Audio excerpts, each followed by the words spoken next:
प्रधानमंत्री नरेंद्र मोदी का अमेरिकी दौरा इस समय खूब चर्चा में है।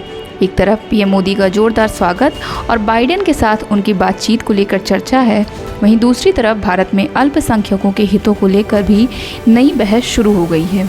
दरअसल पूर्व अमेरिकी राष्ट्रपति बराक ओबामा द्वारा एक CNN को दिए एक इंटरव्यू में कहा गया कि अगर मैं प्रधानमंत्री मोदी से बातचीत करता, जिन्हें मैं अच्छी तरह जानता हूं, तो मैं उनसे कहता कि अगर वह भारत में अल्पसंख्यकों के अधिकारों की रक्षा नहीं करेंगे तो ऐसी आशंका है कि किसी पॉइंट पर आकर भारत टूट सकता है। ओबामा ने कहा कि राष्ट्रपति जो बाइडेन को पीएम मोदी से मुलाकात में भारत में मुस्लिम अल्पसंख्यकों की सुरक्षा पर बात करनी चाहिए। हालांकि उन्होंने ये भी कहा कि अपने सहयोगियों के साथ मानवाधिकारों की बात करना थोड़ा मुश्किल होता है। ओबामा ने कहा कि हमने देखा है कि जब आंतरिक संघर्ष बढ़ेगा तो यह न भारत के मुसलमानों के हित में होगा और न भारत के हिंदुओं के हित में। मुझे लगता है कि इन चीज़ों के बारे में पूरी ईमानदारी से बात की जानी चाहिए। बराक ओबामा के बयान के कुछ घंटे बाद जो बाइडेन की पीएम मोदी से राजकीय डिनर के दौरान मुलाकात हुई। इस दौरान संयुक्त प्रेस कॉन्फ्रेंस के दौरान जो बाइडेन ने कहा कि प्रत्येक नागरिक की गरिमा भारत के DNA में है। हम प्रत्येक नागरिक की गरिमा की रक्षा में विश्वास रखते हैं। यह अमेरिका के DNA में है और भारत के DNA पर भी मेरा विश्वास है। हमारी सफलता में पूरी दुनिया की हिस्सेदारी है। प्रेस कॉन्फ्रेंस के दौरान एक पत्रकार ने भी पीएम मोदी से भारत में लोकतंत्र को लेकर सवाल किया। इस पर पीएम मोदी ने कहा कि भारत में जातीय, नस्ल, धर्म, लिंग के आधार पर कोई भेदभाव नहीं होता है। पीएम मोदी ने कहा कि भारत में भेदभाव के लिए कोई जगह नहीं है।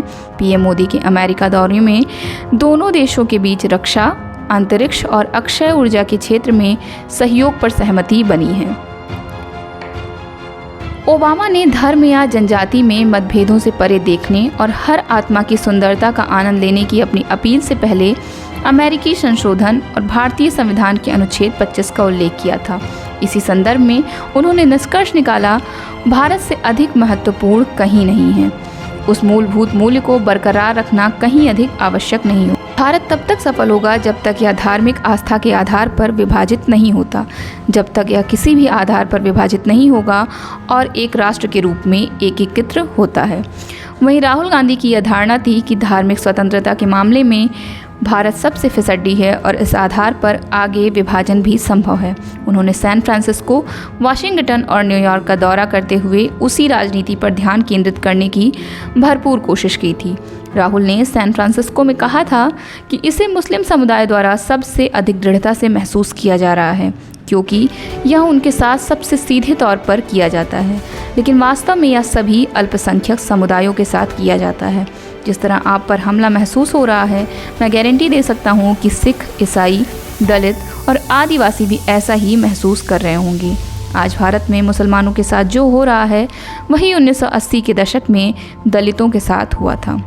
आप किस मुद्दे पे क्या राय है, हमें कमेंट बॉक्स में ज़रूर बताएं और अपना फीडबैक ज़रूर दें। बहुत बहुत धन्यवाद।